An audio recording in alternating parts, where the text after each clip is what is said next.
Nutrition and dietetics എന്ന് പറയുന്നൊരു കരിയറുണ്ട്. ആരോഗ്യകരമായ ജീവിതം നയിക്കുന്നതിന് ഭക്ഷണ ക്രമീകരണം അതിപ്രധാനമായ ഒരു ഘടകമാണ്. അത് നമ്മുടെ ജോബുമായി ബന്ധപ്പെട്ടിട്ട് ഭക്ഷണം ക്രമീകരിക്കുക എന്നത് അതിനേക്കാൾ വലിയ പ്രധാനമായ ഒരു ഘടകമാണ്. ഇപ്പോൾ കളിക്കാനൊക്കെ പോകുന്ന ആളുകളാണെങ്കിൽ ആ രീതിയിലുള്ള ഫുഡ് വേണം അവർ അറേഞ്ച് ചെയ്യാൻ. ഇനിയിപ്പോൾ ഒന്നുമില്ലെങ്കിലും നമ്മൾ സാധാരണ നിത്യജീവിതത്തിൽ മുന്നോട്ട് പോകുമ്പോൾ ഭക്ഷണത്തെ ക്രമീകരിക്കൽ നിർബന്ധമാണ്.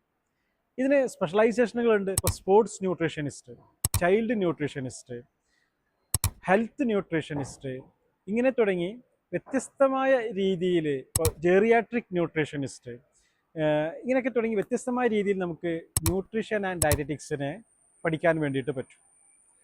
ഇന്നത്തെ കാലഘട്ടത്തിൽ ബെസ്റ്റ് ഒരു ഓപ്പർച്യൂണിറ്റിയും ഈ ന്യൂട്രീഷൻ ആൻഡ് ഡയറ്ററ്റിക്സിൽ നിലവിലുണ്ട്. ഭക്ഷണ ക്രമീകരണം ശാസ്ത്രീയമായിട്ട് നടത്തുമ്പോഴാണ് അതിന് ഫലവത്തായ ഒരു റിസൾട്ട് ഉണ്ടാവുകയുള്ളൂ. അതിന് ന്യൂട്രീഷനിസ്റ്റിൻ്റെ സേവനം നിർബന്ധമാണ്. അതുകൊണ്ട് ഇതൊരു കരിയറായിട്ട് നമുക്ക് എടുക്കാവുന്നതാണ്.